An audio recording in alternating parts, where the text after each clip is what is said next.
Well, good afternoon, Lord Mayor, Lady Mayoress, ladies and gentlemen. Welcome all to the seventh in the series of Desert Island Documents organised by the Devon and Cornwall Record Society, which this time is taking place as part of the Exeter Literary Festival. I should begin quickly by introducing myself. My name is Mark Stoyle. I'm Professor of Early Modern History at the University of Southampton. And it has been my pleasure and privilege to know the man who we're greeting today, Todd Gray, for 30 years, I think, Todd, almost, getting on for. And what we are gathered here today to do is really to celebrate Todd's work on the history of Devon and Exeter in particular over the last 30 years, and to explore a whole series of the documents that have meant most to Todd, really, in his time working on those themes. So we've got a sort of a rich collection of things to discuss with you today. But before we get into that, I'd just say a word or two about Todd and the kind of work that he does. I suspect that most of you in the room will have met Todd already. He has a huge range of different interests. Almost everything that's connected with West Country history is grist to his mill, and we're going to be talking about some of those subjects a little later on. But I just thought I'd say a little bit about the man himself as I begin. I think one thing that always amazes me about Todd is his incredible productivity. He's produced more books, I think, than any other historian I know, and all of them packed full of interest and excitement and very unusual themes. And I think one of the ways that he's managed to do that is through sheer hard work. Todd is always at his desk by 5:30 to 6 in the morning. Often when he and I talk together on the phone, it will be at 7 o'clock in the morning, talking about history, things to do with history, trying to organise things. He's, I think, probably the only university academic I know who actually, is available to talk to at that time and already at his desk and working. So he's an extremely hard worker. But he's also someone, I think, who takes a very different approach to history to many of the other historians that I've met. Most of us sort of tend to get into a bit of an institutional groove. I know that's true of me and many of my colleagues as well. I think Todd has been able to sort of look beyond the box in many ways. He's full of sort of new ideas, new approaches to things, new initiatives. He takes a very different perspective on history to the many of the rest of us who are sort of professional historians. And he's also someone who's incredibly sort of generous and self-sacrificing in terms of his own time. As many of you will know, Todd has spent years of his life really dedicated to the service of all sorts of local societies connected with history, heritage and literature. I mean, just to name a few, the Devonshire Association, the Friends of Devon Archives, the Devon and Cornwall Records Society, of course, the Devon Gardens Trust, Devon and Cornwall Notes and Queries. I could go on and on, but Todd has put a huge amount of his own time into all of those organisations over the years. He's done an immense amount, I would say, to keep them all going and to keep them thriving and to get all of us involved in them as well. So in a way, he's a man who's doing sort of three things at once. He's writing about history himself all the time. He's encouraging other people to get into that field, and he's also keeping all of the institutions which are already existing to do that job sort of in motion at the same time, or helping to keep them all running. So Todd has a huge sort of collection of different tasks, but at the same time, as we're going to see in a moment, he's produced this wonderful series of books.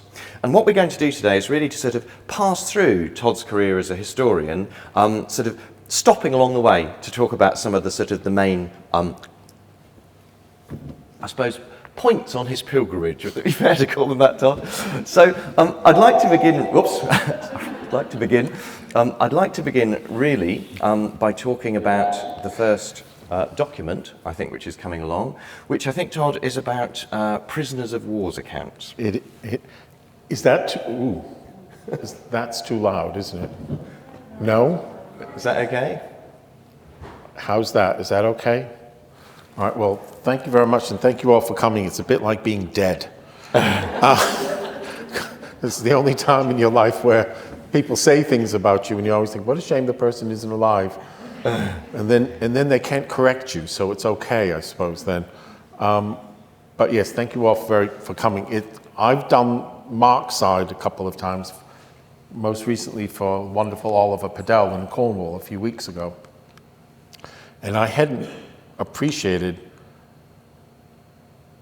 just how sort of revealing it is trying to work out what you've done with your life. And, you know, you're thinking, oh, God, why did I do that? And why did I work on that? And so it's been an odd thing, but I thought people may, oh, yeah, those are, I think that's half of the books I've done. And one of the things I love working on are images. And we have in Exeter an extraordinary rich collection of paintings, drawings, etchings, prints, far better than virtually any other city that I've been able to find. And that's because of our good collecting history, and because Exeter City Library very quickly on bought up as many paintings as they could. I mean, there were more in West Country Studies Library than there are in the RAM, and yet we don't think of it.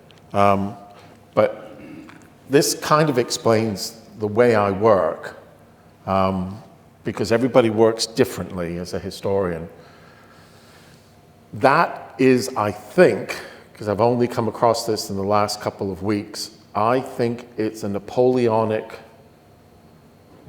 French prisoner volume recording all the individuals around Ashburton who had been taken off of the ships and their rank and details about them.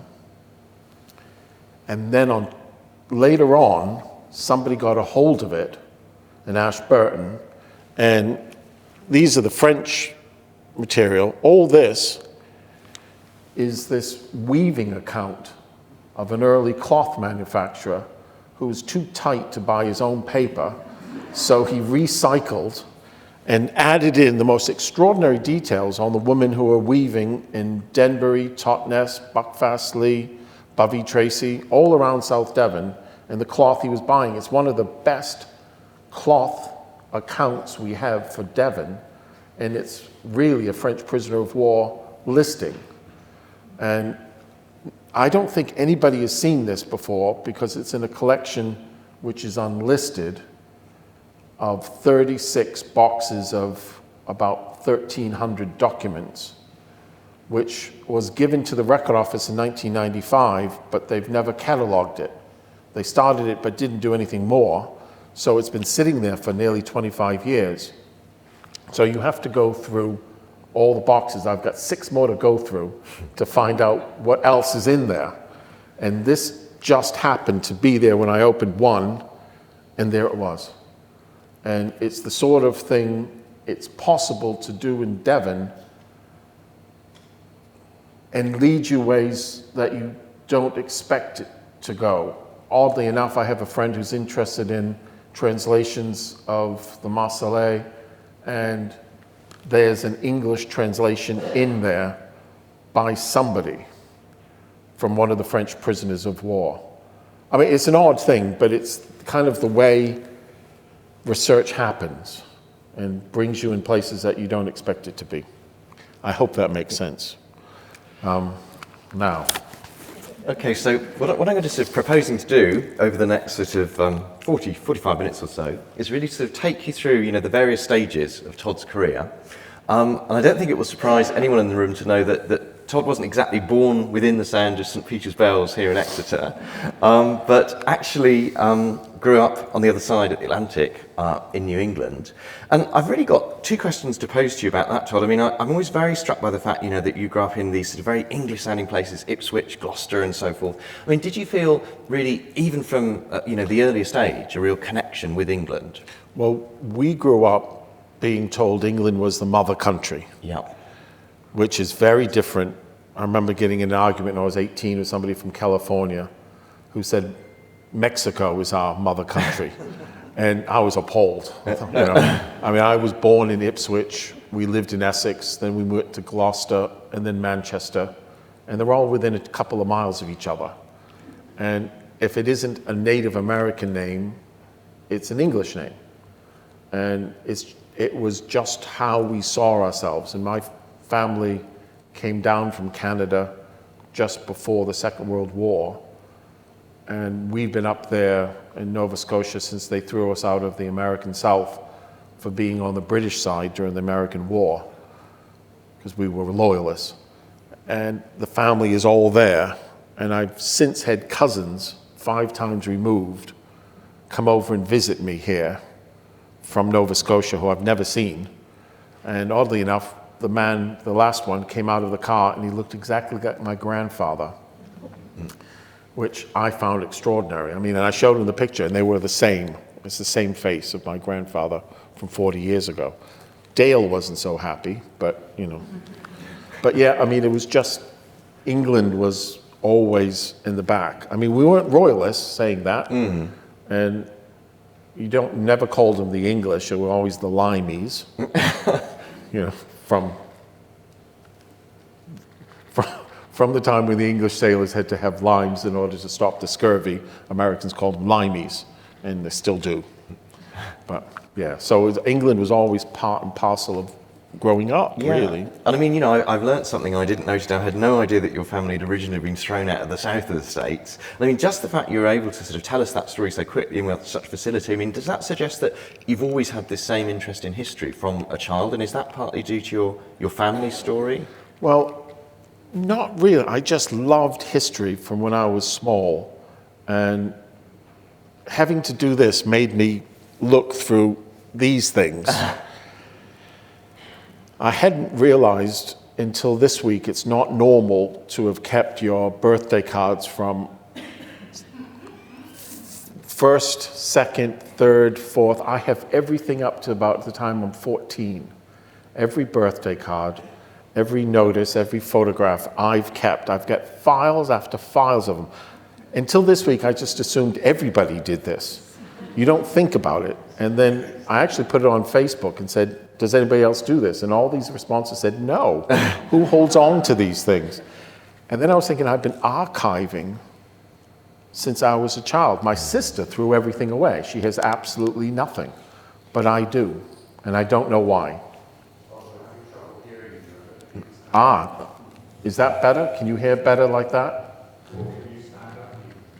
Can we stand up? We can stand up. Yeah. Is that better? All right. Yeah, okay. Thank you, Keith. Yes, and I mean, my aunt Rosemary, I'm on Facebook with her.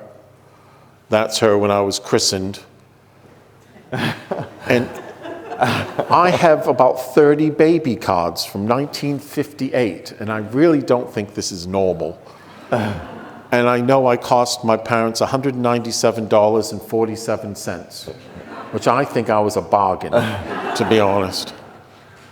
And, you know, all this stuff. And virtually, I'd say 2/3 of those kids when I was 6, I'm on Facebook with, or I've always spoken to since I was 6 years old. You know, within a couple of years, we've always connected somehow. You don't sort of let go, I guess. And my best friend from the age of 2, who I talk to every couple of weeks, still. Oh. And then that. Yeah, I think this is probably taking us where we're going next. I mean, it sounds from what you said already, Todd, as if there were always sort of ancestral voices that were calling you this way, and you clearly had an interest in England and Britain from an early age. So what was it that first made you decide to come over here and visit us? Well, I won a scholarship when I was 14, and there was a choice, either spend the summer with the American Navajo Indians or go to Britain.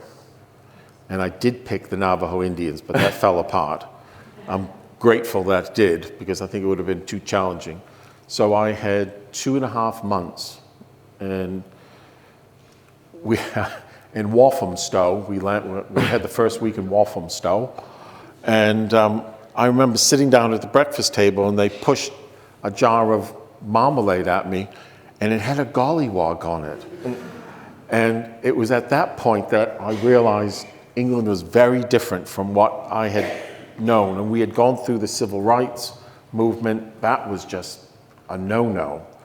And, you know, I was just appalled, but everybody treated it very innocently. And I was thinking, well, there's different values here. And I was told for my age, and we had a week in Edinburgh, the festival, week in the Scottish Islands, another week in the mining camp in town in Wales, all around, a week in Cornwall, week in Devon. Went on and on and on and on. It was a wonderful time. And I was so much taller, and we had English kids with us, and I was the one who had to buy the drinks. So we'd go to a pub, and I didn't know what to order, and somebody gave me a port and lemon. I had no idea what a port and lemon meant. So I would order 6 or 10 ports and lemons, and all the other kids in the corner of the pub who were underage would all be scoffing them down. And I drank that for like 3 or 4 years after I came back to the States, because I found out what it was, until somebody said, why don't you drink beer? Well, when you're 17, I think, oh yeah, you're supposed to drink beer, aren't you? So port and lemon, when everybody says port and lemon, I go instantly red, thinking of this teenage lad who was so gauche, I had no idea. It seems quite sophisticated, though, as a 17-year-old boy yes, to be drinking but I really lemon. was not. Yeah. I was tall. So that was your first visit, and it obviously went well. I mean, I can't resist asking, as you passed through Devon and Cornwall, did you feel a sort of fluttering of the heartstrings straight away? Well, we first went all the way through to Plymouth. Yeah. And I remember thinking, oh God, what a dump. I have to admit, I thought, this is awful. And then we went to the St. Charles the Martyr Church in the roundabout, and I was told it was a war memorial. And I remember thinking, and they put it around a rotary, because we call them rotaries, not roundabouts in New England. Only part of America that has a roundabout. And we follow the rules like here. But the rest of America comes and sees our rotaries and they don't know what to do. They just drive right through them. And I couldn't believe they would build one around a church. I was only 14, but... and then we went down to Cornwall, and then we came back to Dartmoor. We had another week here. And I can't remember if we went to Exeter. It's one of my big questions, if we went to Exeter. Okay, so you clearly enjoyed it, clearly enjoyed your trip here despite the port and lemon, and you still felt this sort of the urge to follow a historical path? Yeah. And had you already decided by this point that you'd like to study here in England? I wanted to do history, and I got accepted to a good university. I got accepted to Brown, which was, good, but very expensive. And I was talked into going to a different college, which was cheap. Right. And I got more out of my shell by then, because I was always too bookish, I think. And I became president of my class and all this stuff. And after 2 years, I thought I couldn't bear it any longer, because I was bored, absolutely bored, rigid. And there was a program you could go to England for a year at Southlands College, which was then part of Roehampton, which got its degrees from London. So I arrived in Southampton, at Southlands, which is just off the Parkside in Wimbledon, and absolutely adored it and didn't go home. I didn't go back. I mean, this is the embarrassing thing. This is what I look like. And then I found myself with the cool kids, who, again, I'm still friendly with about 10 of them, and it was all new wave. And, little black skinny jackets and skinny ties and lots of badges and being alternative punk. Oh, God, we were sad. And then I went back to the States in 81, and that's me just before I came back again, and I had gap years, and I had 3 years where I worked in London as a waiter. I spent 6 months hitchhiking across Europe. Why and how I did that, nobody knew where I was, and I'd wake up and go on and see where the road went. And it didn't seem unusual. And now I went everywhere and I saw all sorts of things for next to nothing. And then I came back and I started to think, I'm 22 now. I didn't want to go into a job and earn lots of money as all my friends were doing in the States. And I really didn't know what to do. So I had one last summer working on a farm in France, cutting the maize. You cut the tops of the maize plants. And I was with a group of English friends. Then there were Northern Irish Protestants, another group of Northern Irish Catholics, and then the English were stationed in between the two groups. And then when we worked in the fields, they all sang traditional folk songs, which has come back to haunt me with Cobley, Tom Cobley. And the Northern Irish had different ones for the Catholics and the Protestants, and then the English would have one, and they'd ask me to sing an American folk song. I didn't know any, so I sang American television theme tunes. Beverly Hillbillies, Gilligan's Island. I had 5 of those I knew, and that was it, which I passed off as folk songs. And when I came back to London, I decided I really wanted to do history, but I wasn't sure. And I put that in. This is when I met, this is afterwards, but I met Veronica and Frank Cheshire. Veronica was the extramural tutor in Cornwall, and she and Frank brought me down on the 14th of February 1982 to meet Joyce Ewings, who was giving a lecture in Liscard or Lostwithiel on Raleigh. Yeah. And the next week I went up and met Joyce, and shortly afterwards I started doing my PhD. And Joyce had just gone from being the sort of the doyen of the department to retiring.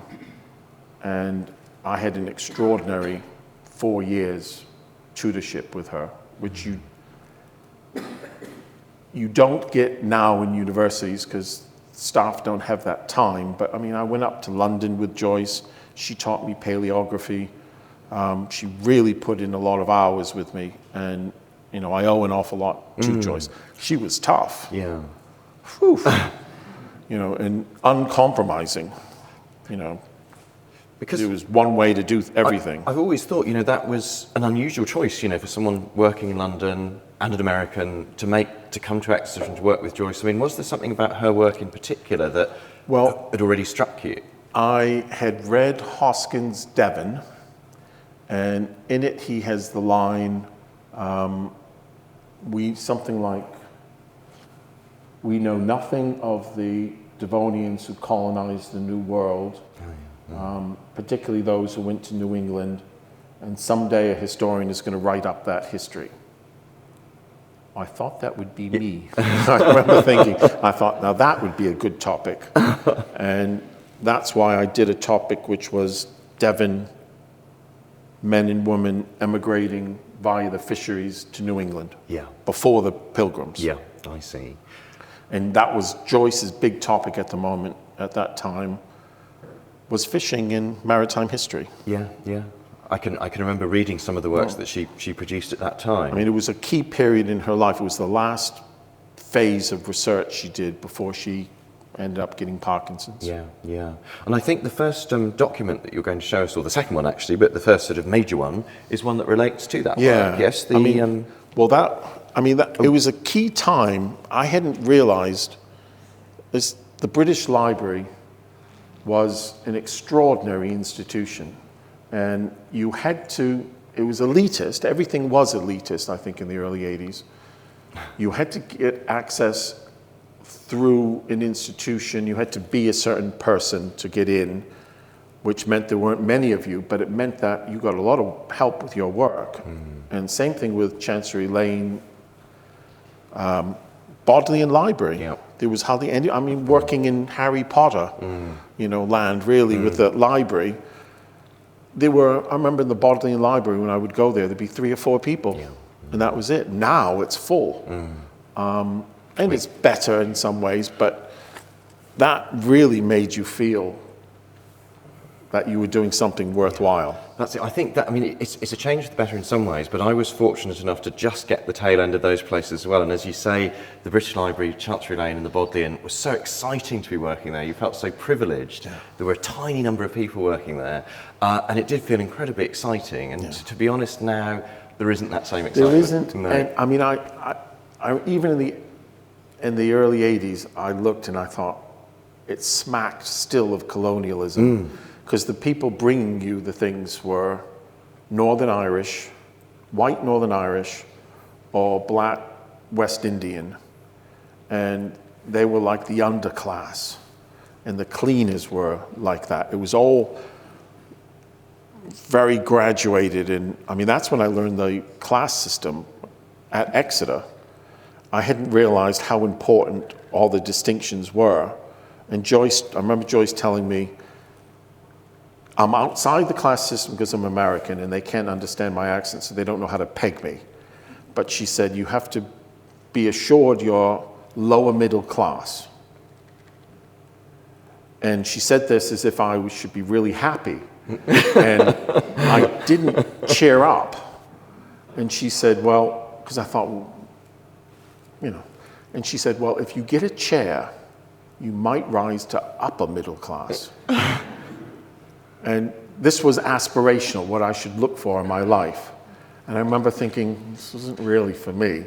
But I realized how important it is to some people. And in the university system, at that point, it was very, the woman that I knew was a professor's wife, she was only allowed in the 50s to talk to other professors' wives. She couldn't talk to lecturers' wives because that would diminish her husband. Well, it was a world away from everything I respected and I wanted to be a part of.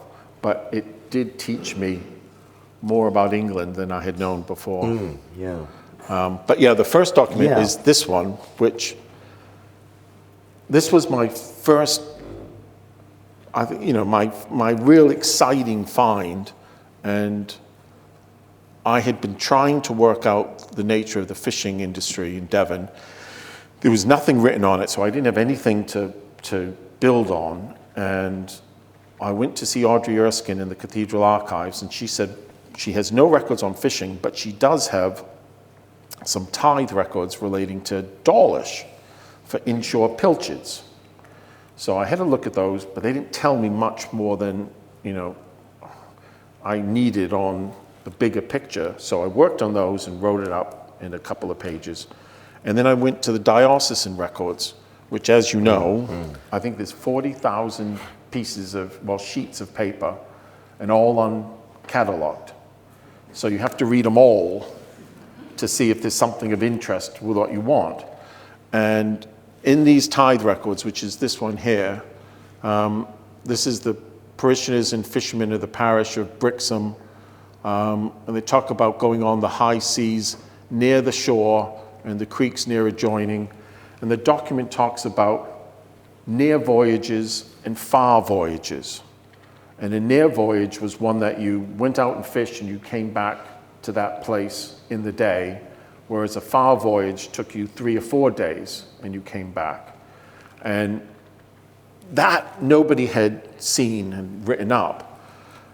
And then I worked on more of these. I went through all of these 40,000 pieces of paper, and I started to find references to Devon fishermen in the 1550s and the 1560s fishing off of Kent. And that was a revelation, because everything that had been written talked about going to Iceland and then Newfoundland. But before then, they were going up the channel.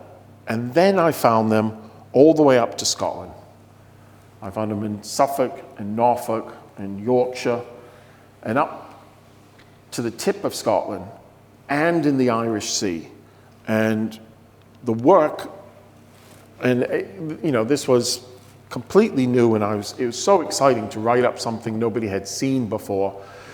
And it was mostly because the documents are so awful to work on. And, some of them are pages of Latin, and I never did Latin, so I had to do Latin for tithe records so I could work out the Latin. But I had this network of 1500s all over Britain, Iceland, 1400s, 1500s, Newfoundland, late 1400s, but really 1500s onwards. And then I found records for the 1590s for New England. So, you know, in those 4 years, I discovered this history which had been, you know, very active at one point and completely forgotten. And that was exciting. Joyce wouldn't let me publish some of it because she said it was too radical and people wouldn't believe me with my records for the North Sea. And I remember showing her records with Grimsby on it and Lowestoft and Scarborough, and she's saying, no, people would dispute you with that. It took me years to realize that Joyce never worked on discoveries. She liked to rewrite what had been written before. Yeah. And it's an older way of doing history. Whereas most of my career has been spent bringing out things people haven't seen. Yeah, that you've been at the coalface, as it were, rather than processing on top, which is quite a big difference. I mean, Joyce could read them, but she really wasn't as interested in documents. And that was a revelation to me. And at the same time as I did that, I did an article on Dartmouth, which was the way Joyce said history should be done. And I was rewriting what other people had done. And it's a great article. It's 25 years old and it still stands. And God, it was dull to do. And I thought, I don't want to do that kind of history. I want to build it, not rewrite what others have done before me. And presumably it was that sort of realization that made you think what you would be really interested in doing is bringing more documents that you could edit and pull together that other people could use. I mean, these are some of the documents I brought out. And Joyce was very good with me. I mean, you know, the more you think about it, you know, more appreciative I am. Joyce sat me down one day and told me, you know, as the first woman professor, she struggled, but she said to be where she was, she had to be not as good as all the men in the department, she had to be much better. And she always tried to have her research, her teaching, her admin faultless. And the head of department would, in the midst of a departmental meeting, send her and Audrey out to make the tea, and then have her business discussed while she was out. And did this for years. And she said to me, you're going to have to do the same thing. She said, you're not English and you're not Oxbridge, and they're not going to accept you. And what I felt started me off was I did collections of documents to show not only could I read the documents, but I knew more about them than anybody before, because they were all things people hadn't seen before. And I spent 10 years doing that. It was good ground. I still love them. I mean, the taxpayers, God, they're dull books, but they're very worthy. And that was the first documentary find, the substantial one, which I owe to a friend of mine, Andrew Thrush, who moved back to Exeter and bought my house a few years ago, oddly enough. And we were postgraduates together. He was interested. We were both writing chapters in our doctorates on early Stuart mariners and shipping. And Andrew said, I think there's a record at the Pepys Library about South Devon. So I went up to Cambridge, and it turns out Pepys, when he was Secretary of the Navy, he had decided to write a history of the Navy, and he took home all the interesting documents that he could find, and he never returned them. And the Navy building later burnt down. So a number of those documents would have been, you know, lost if he hadn't done that. One of them was this extraordinary survey from Plymouth to Seaton of 3,000 men. And it completely changed what we knew before. And then another one, I was working in Barnstable, and I came across this diary of a man called Adam Wyatt. And I thought, well, I know that, but it's Philip Wyatt of Barnstable, not Adam. Well, it turned out this was part of the missing Chronicle of Barnstable. A later one survived in Barnstable. This is an earlier one. and it fills in all the gaps. Terribly interesting for the history of Barnstable, and it made a big splash in Barnstable. I'm famous in Barnstable for about a week. But that was a wonderful thing. And then these were, again, I realized out of the thousands of household accounts that survived, that should have survived for Devon, only 4 are still extant. And one was for a house in West Devon, and it lists all of the food, 800 oysters, some mutton, partridges, marrow bones, calves' tongues, wonderful stuff that we had never seen before, confirming what people ate. But for Tavistock in North Devon, I saw a reference that there was a letter in the Kent archive about Barnstable. And I was up in Kent anyways, and looked at it, and there's enough documents to cover that table sort of that high for the early 1600s. And Boucher, who was the Earl of Bath, who lived at Tavistock outside of Barnstable, he died. His young wife remarried as an older woman. She married an 18-year-old boy. He turned to drink and gambling and other women. She left him, and he kept all her papers, including the love letters of the first husband. So there's her first husband calling her my dear heart, my sweetheart, most wonderful papers. And again, the Tavistock house burnt to the ground, took all the papers later, but because the second husband was so unpleasant to his wife and kept hers, they've been in Kent for hundreds of years, and nobody in Devon realized. So I did a volume of those, and they were a wonderful thing because it tells you about everyday life. I mean, Prince of Wales comes in the Civil War. The lady of the house gives him clotted cream and mazid cherries, the little black cherry from North Devon. And, it's all laid out as a reception. Extraordinary. We know the name of her cat and the color of her parrot and how much she loses in gambling every week. And she spends more on cards than she does giving Van Dyke money for her portrait that week. Wonderful stuff. Yeah. I can't resist pointing out, it was while Todd was going through all of that material in the Kent archives, he actually discovered an incredible English Civil War map of the Siege of Plymouth that no one had ever seen before, that had never been published, that no history of the Civil War had published, no one in Devon had ever seen before. And Todd and I actually published that together in History Today, I think in 1992. Yeah. And I knew Todd already, and I knew he was quite a remarkable person, but that's when I really began to realise Todd has a knack for finding things that no one else has ever seen. And that really created quite a stir in the sort of the Civil War world. Yeah, it was a nice map. It was a beautiful map. Nice map. And it's been reproduced many times since, but would never have been found if Todd hadn't been looking in a place that no one else had thought to look. But what's interesting is you find things and you share them. Like, I knew it was unique, but Mark had the expertise to interpret it. So you work together. And the number of historians who would never share, Americans say, one of the sayings is they're too tight to share a fart. Yeah.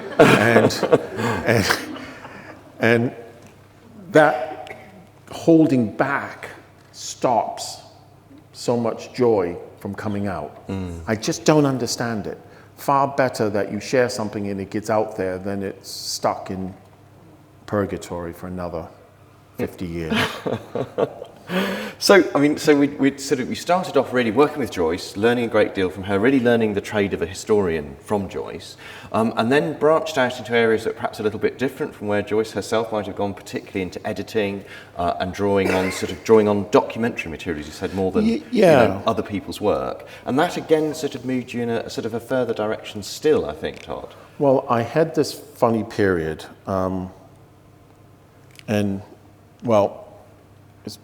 connected with all of that. That was Joyce's Festive. I did 2 Festives, one for Marjorie Rowe and one for Joyce. And they came just at the point when all over England, universities started to pull out of local studies. And the Vice Chancellor then at the university, now gone, of course, a long time ago, said not to work on anything that isn't of interest west of Swindon or something like that. And that really got me.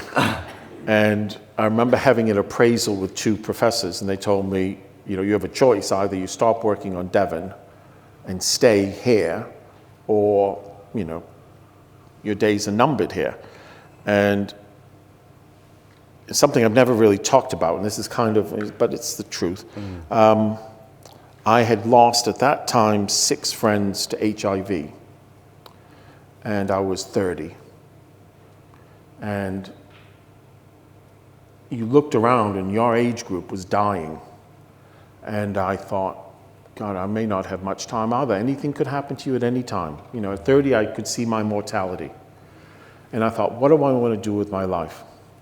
And I thought, I certainly don't want to end up in some awful part of the country, not working on Devon in a university system. And I thought, what I want to do is continue being here and seeing if I can make it work. And sure enough, the university let me go shortly after that. It changed in function and hierarchies, and I was low man on the totem pole. And that's when I started to do the mint press. And those are some of the titles with Mark Stoyle down here on the right. But some wonderful things, Making Anglo-Saxon Devon, Bob Hyam. I'm trying to see if I've got, the Vikings in the West Country. I mean, some really good titles. But just as I left, oddly enough, Exeter City Council came to my rescue. When I wasn't sure what to do anything, I didn't know how to operate. And I ended up doing, how many books with? 7 books, but I did 12 exhibitions here. And I suggested for one of them, because it was the 800th anniversary of Exeter having a mayor, second oldest in the country. And I suggested to the council, sorry, Lord Mayor, but they nearly fainted when I said, why don't we write to the Queen and ask if we can borrow the Exeter salt? And Exeter salt is part of the royal, collection of jewels, crown jewels and crown plate. Nothing had ever been loaned out of them before. And I said, well, it's not likely. I said, well, here's a letter. So I wrote, Dear Queen, more or less, and 4 sentences. The Lord Mayor's office then typed it up properly, sent it off, and 3 weeks later, she said yes. And it's the only time anything from the jewels or the plate have ever been loaned, still. And it came down into this room, and we had 1,000 people a day coming in. It was the most astounding thing. And the man who brought it said that the man from the tower had given her the letter and had to meet for her approval. And she was reading the letter, and he said, well, my advice, Mom, is to say, no, we've never loaned anything. And she looked at it and said, well, I think Exeter should have it. And he said, well, my advice is no. She says, perhaps you didn't hear me.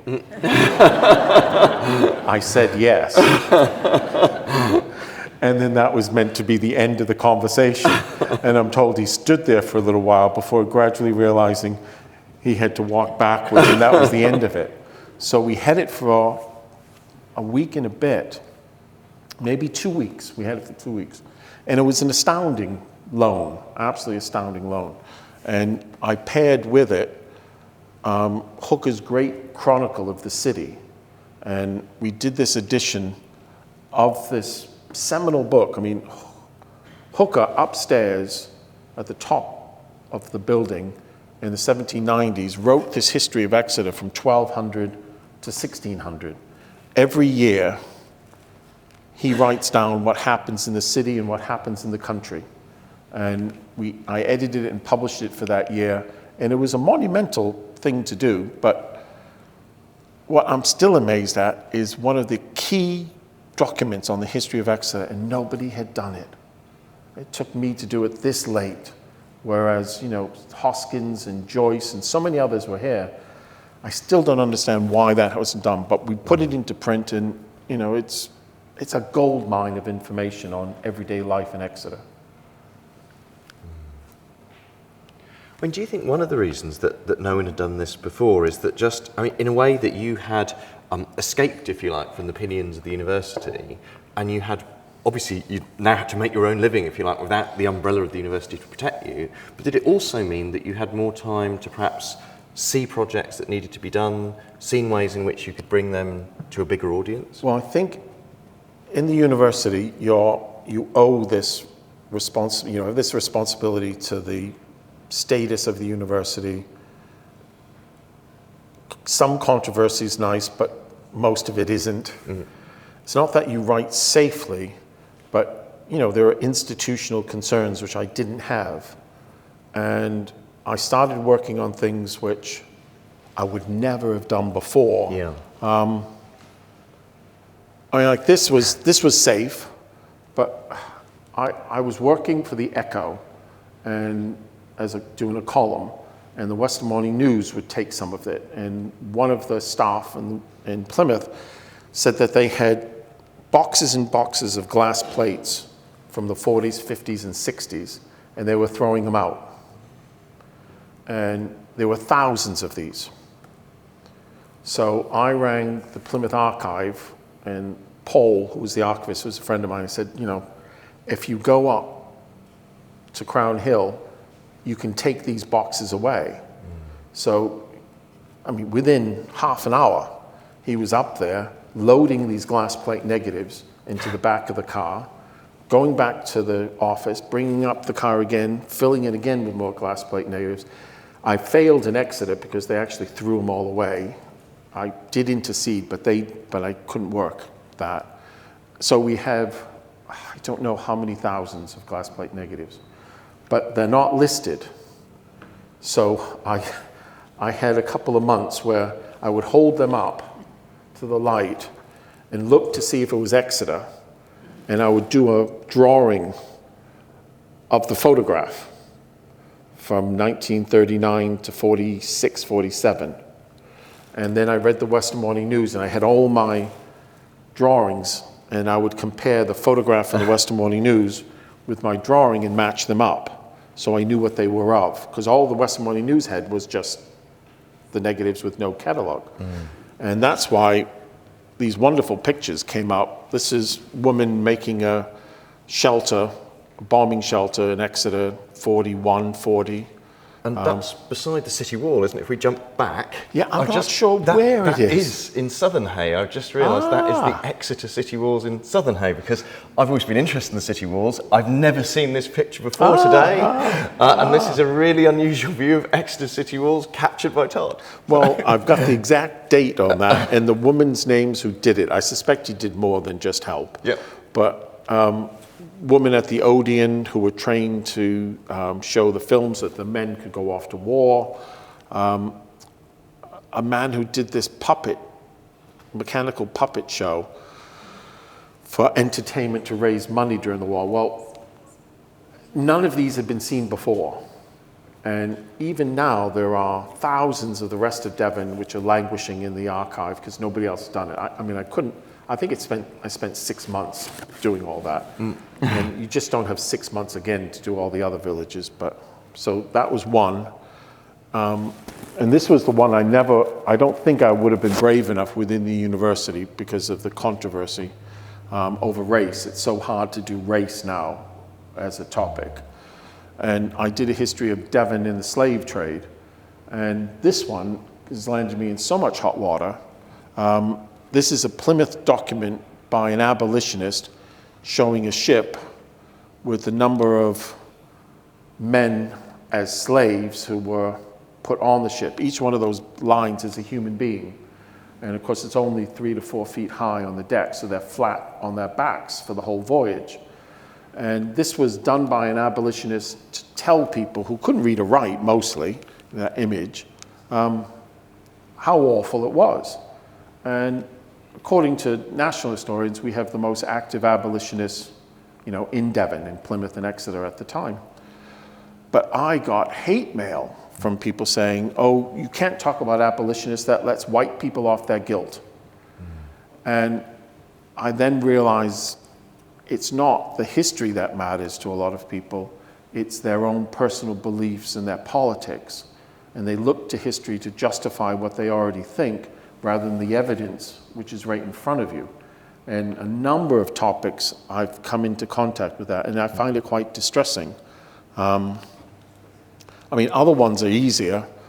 I did the volumes of Sweet with Marjorie Rowe, 18th century picturesque, 1,000, views, and the million words which went with it, which was an extraordinary thing. And the Devon Gardens Trust, I've worked with time and time again, filling out volumes of images which have been carefully nurtured at the West Country Studies Library, the Devon Record Office, for more than a generation, and trying to use them into the public field because the institution themselves aren't that concerned. They're very good at preserving, but not so much on the usage. And this is the one I've never been able to use yet. One of Devon's great gardens was designed and looked after in his whole lifetime in South Devon by a man who spent his whole life in a wheelchair in the early 1800s. And it's just terribly modern history. I think if you're in that situation today, it's one of those people it's useful to know about. They've been around for a long time and they can achieve. And what he built in Kingsbridge is still there. It's a tremendous thing. And then the surprising thing with the internet, when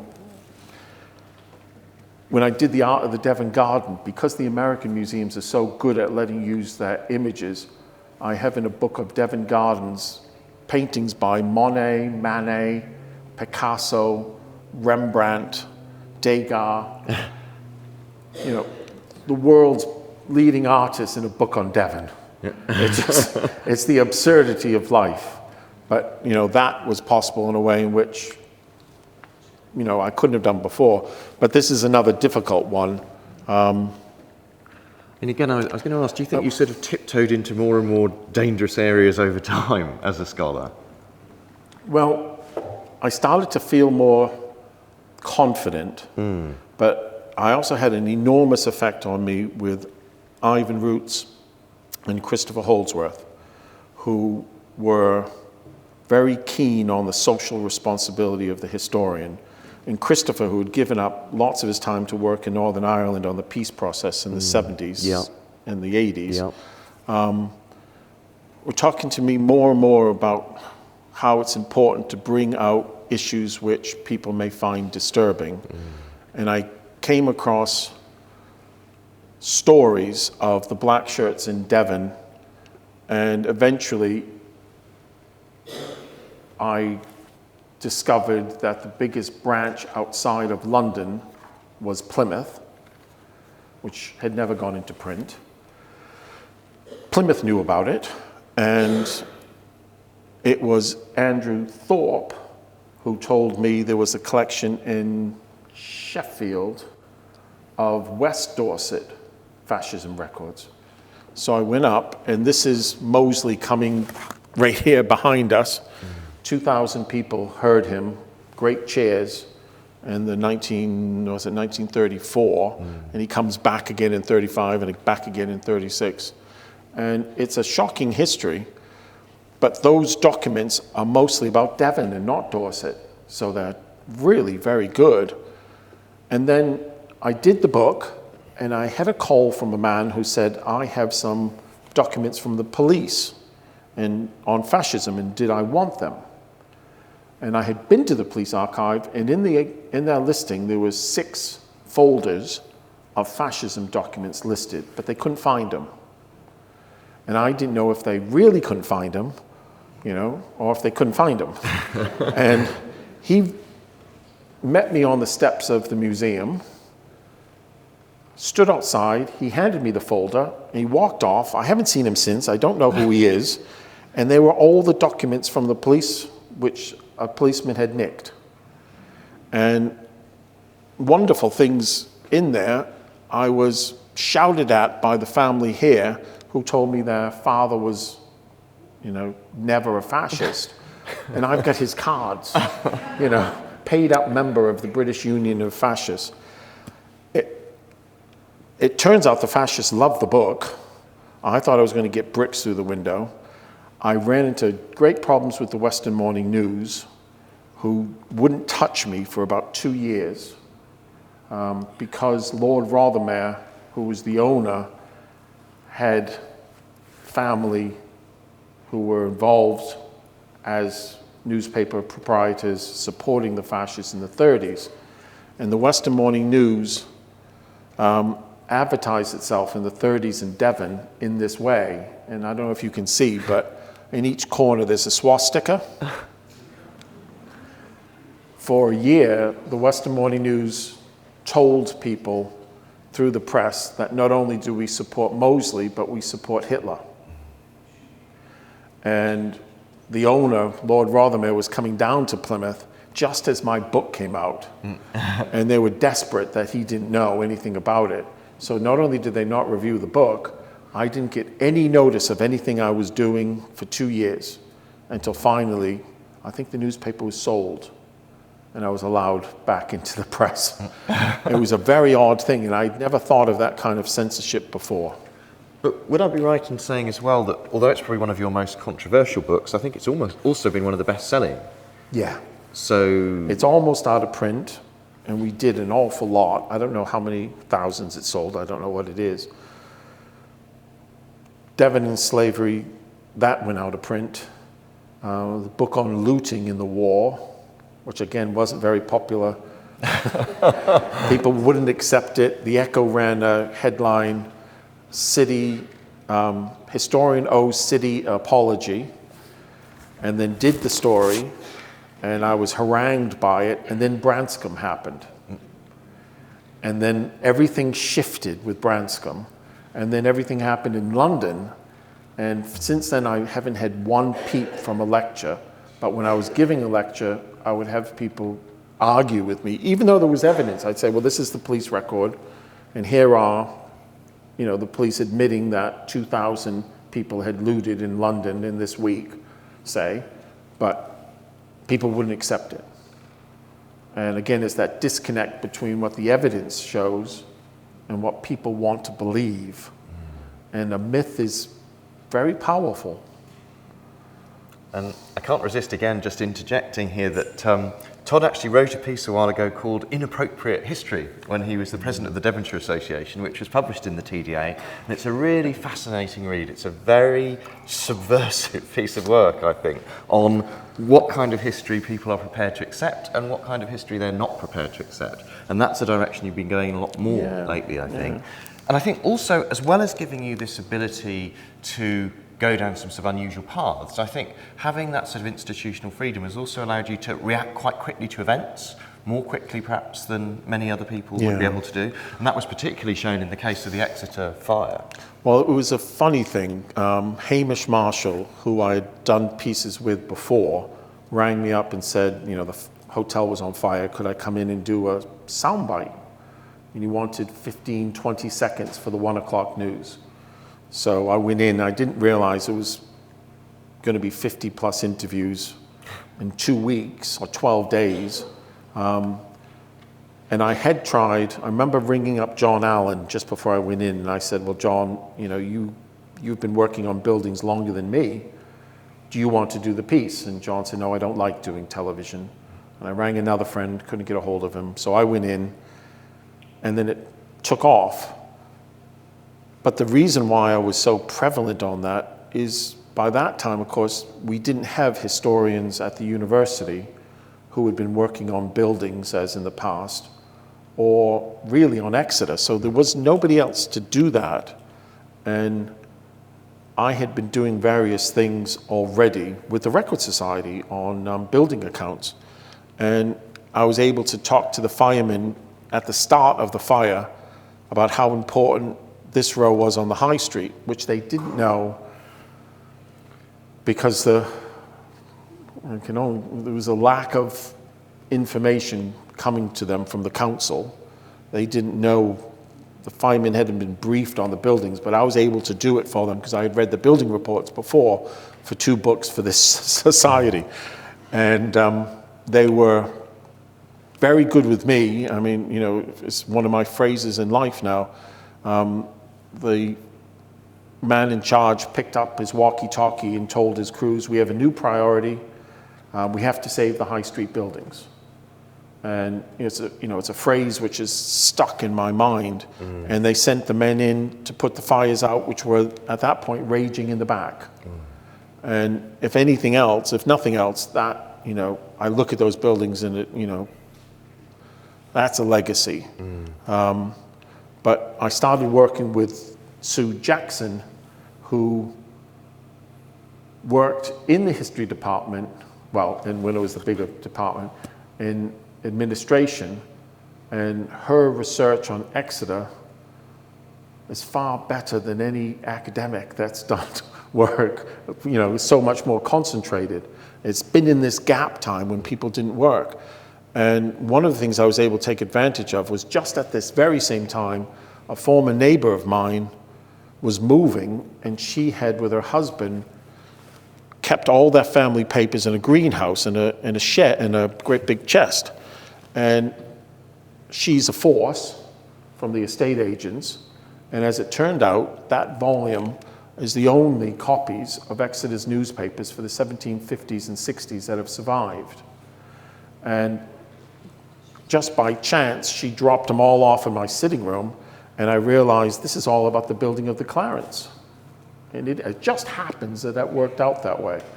And of course, I've given them to the record office. We had a bit of trouble getting them in because the archivist said, oh, well, they're printed. We don't really want printed. And I said, if you don't take them, I'll sell them to the British Library for 10,000 quid. Oh, no, we'll take them. And, you know, tremendous material that we wouldn't have had if it wasn't for the generosity of them. I mean, here's the owner, who's known as the owner, but just before he built the Clarence, he's running a French language school just a few doors down. And it's all these details that we wouldn't have had before and really filled out that history. This is the one that I'm really amazed at. People will know that portico in front of Nat West building. Well, we've got records of what it looked like, drawings. You can see it there. And you can see it here. Well, I had found 25 years ago this slip of paper in Taunton, which is that plot of land in 1670. And I know it's the plot from the deeds, and I also measured it. It said this is 31 feet in length, and then we also have how many feet and inches it is in width. So I went there one Sunday morning and measured it out, and then went inside during the week and measured that out, and it fits exactly to the foot and inch as it was in 1670. And it's the sort of thing that you can do if you've been doing this for a long time, but because we have such wonderful records, there it is. You know, wonderful stuff. And I mean, I'd say, Todd, you've got a particular knack for sort of getting the public eye, getting the public attention. I published a book on witches with Todd a while ago, sitting quietly in my university study in Southampton. Suddenly, a whirlwind of publicity hit me from all over the world, and that was a result of working with Todd, I think. But, I mean, there are a number of things that you sort of hit the headlines with in your time, but I think the most amazing and surprising in a way is the whole sort of Cornish pasty story, or not Cornish pasty story. Would you like to say a bit more about that? It's bit me in the backside every year since. It's been going 13 years now. And the record office in Plymouth was being threatened with closure because the council wasn't looking after its building. National Archives said either fix the hole in the roof or we're going to take your records into care. And they said we're going to take them to Cheshire to the salt mine, which is where they store things. So the archivist said, we need help in raising the profile of the building. And I was chairman of Friends of Devon Archives. I said, well, all right, why don't we have a day in honor of the record office? And I can do a lecture on my 10 favorite documents. So I went in the archive to find out what those could be, because I didn't have more than 2 or 3 at that point. And I looked in the listings, and there was a nice account book, the receiver's accounts, listing food for 1510. So I called up the document, And there it is. It's tremendous. So I rang the Western Morning News and I said, could we have a little, let's call it a nib, a news in brief. Could we have a little nib on this day and see if we can get more people to come along? And they said, all right, what are you talking about? And I said, well, there's a really nice, important this, and there's a really that. And she wasn't interested. And I said, well, the last one is a document showing pasties being baked in Plymouth in 1510. She said, oh, that's nice. I said, yeah, well, the interesting thing, it's 250 years earlier than any Cornish reference. And then put the phone down, went to the record office, and that day was that. And I had no idea what this woman was working on all night long, but we started the conference and everybody was bringing in their Western Morning News with that headline. It was a front page news. I was on Spotlight, I think, 4 days that week. They kept saying to people, tell us your views. And they would ring the views, they would write the views in, and people were saying the most appalling things about me. Typical, what does he know? He's not Cornish, blah, blah, blah. Cornish have been making pasties like this for 1,000 years. And I pointed out potatoes were only brought over later, so they couldn't be. That didn't matter. We had potatoes before the Americans had potatoes. And it went on and on and on and on. And then somebody told me last year I was on a milk carton. And to me, that's when somebody's lost and they say, have you seen this child or something, And sure enough, for crediting for moo milk, pasty crimping. Pasties are Cornish, right? Possibly wrong. Historian Dr. Todd Gray claims the first pasty recipe was created in Plymouth. And it was one of those surreal moments in life. I was once asked to open a fete, and I had to stand there. It was like being in an Agatha Christie. And I thought, how do you open a fete? What do you, it's not my culture. I've never paid any attention to opening of fates. And I had to arrive and I said, well, what do you do? They said, well, you've opened before. I said, no. So I had to stand there and say, I declare this fate open.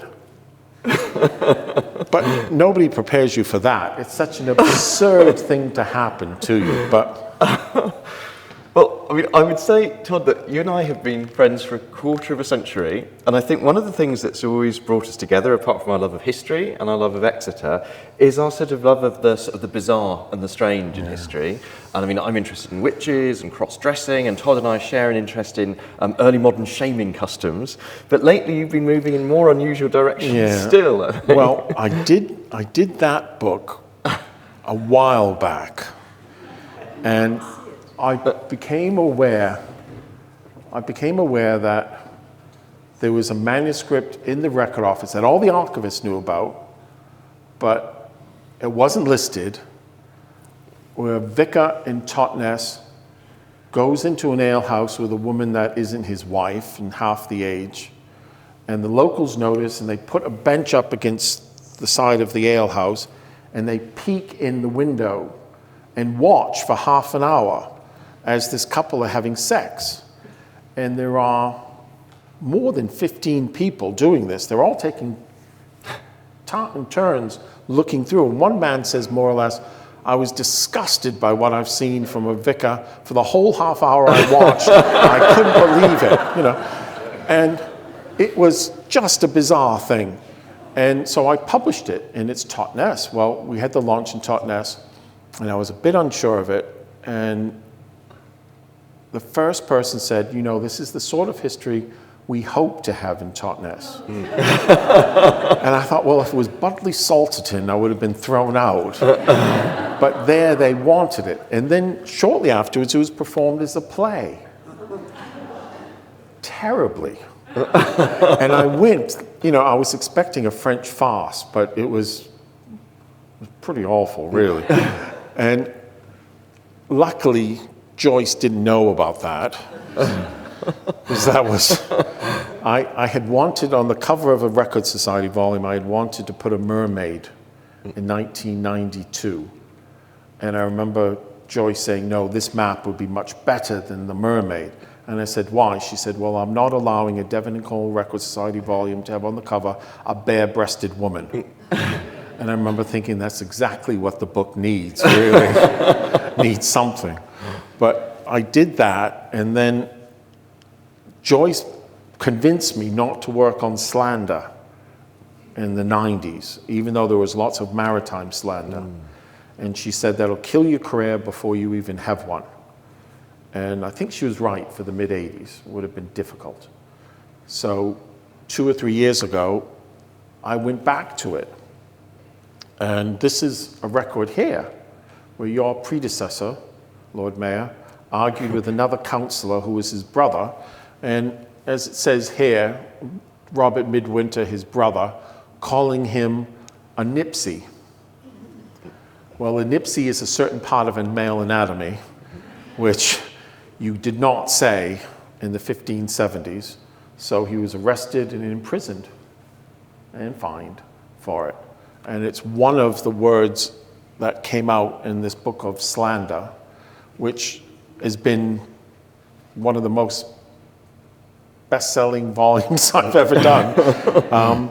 But the sales have been stronger in America than in England. Really? Which I don't know. No. And I mean, it's the absurdity of life. We're watching Have I Got News for You? And it pops up as the thing of the week. And you're thinking, I'm on, have I got news for you? And for a moment you feel invaded somehow, you know, because it just happens. And you get that faint echo of what it's like to be famous. You know, can you imagine what it's really like to be famous and something happened?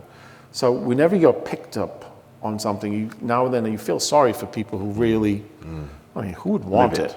I'd hate it.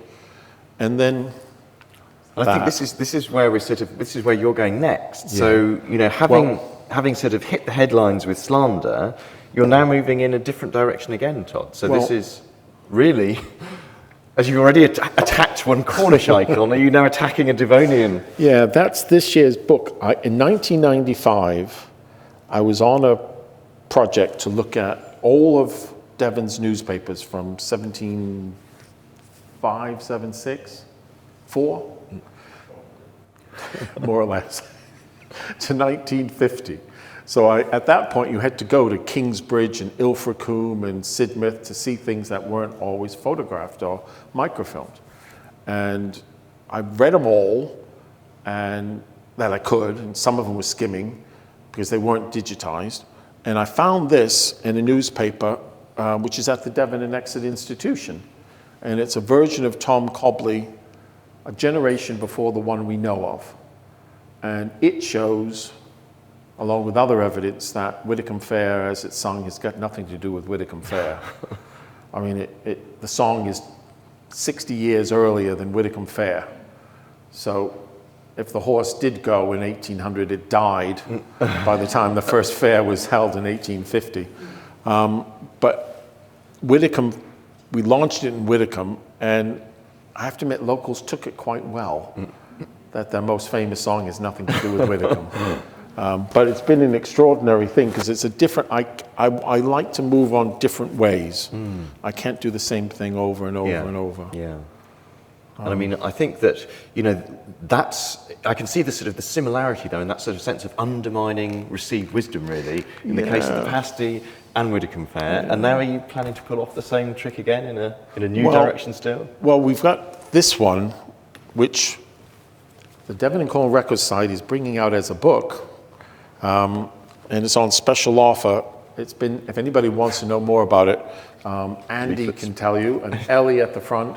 But it's going to be 10 to 15 pounds cheaper than when it comes out in print. And I mean, this is a funny thing. It was for sale at Bairns, and I noticed it last year. And it turns out to be the only copy of a map of Exeter of 1743. And I went down and I bought it. The guide price was 20 quid. One person knew, so it ended up costing 650, which hurt. But it's the most beautiful map of Exeter at a time when the city is just about to change from being medieval to modern. And the other, I mean, who can't love that? You know, I mean, if you know Exeter, you instantly cast your eye around for what you know and what you don't know. And Rougemont Castle, with all the walls put in so carefully.